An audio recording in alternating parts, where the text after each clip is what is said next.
Bonsoir à toutes et à tous. Bonne année, bonne santé à ceux que je n'ai pas encore croisés, puisque vous savez que malheureusement, pour la deuxième année, il n'y aura pas de cérémonie de vœux. Cette cérémonie qui est si sympathique, on se retrouve en début d'année, qui est l'occasion de faire aussi un petit bilan et de se retrouver encore pour cette année. Ce ne sera pas possible. Alors ce soir, alors on m'a dit oui, alors on fait une réunion de concertation. Alors réunion de concertation, c'est différent. D'abord parce que on ne boit pas, on ne mange pas, on ne discute pas en petits groupes. Donc théoriquement, les dangers de contamination sont moindres, et puis il faut bien que d'une manière ou d'une autre, la vie démocratique puisse se continuer. Alors ce soir, nous parlons de la circulation en centre-ville.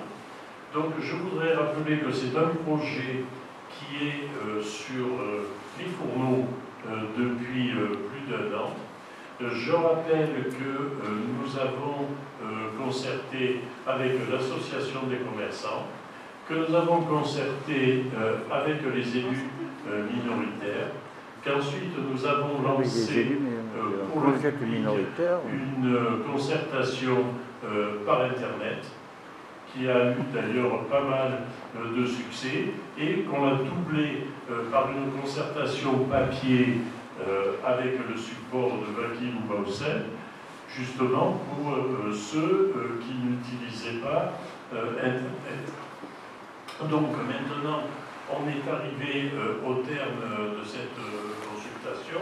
Oui, j'oubliais une étape et pas des moindres. Nous avons réuni toutes les personnes qui s'occupent de notre sécurité, à savoir la police municipale, les pompiers et la gendarmerie, et nous leur avons soumis les plans de circulation.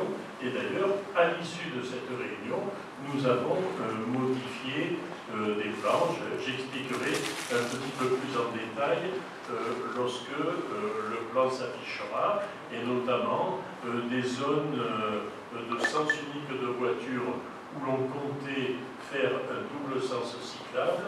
On y a renoncé au nom de la sécurité, justement sur les propositions des pompiers, de la gendarmerie ou de la police municipale.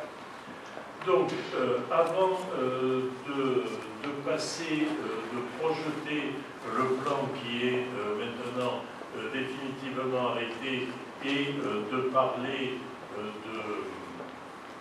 de l'installation et de la communication qui se fera avant l'ouverture officielle et effective, d'ailleurs.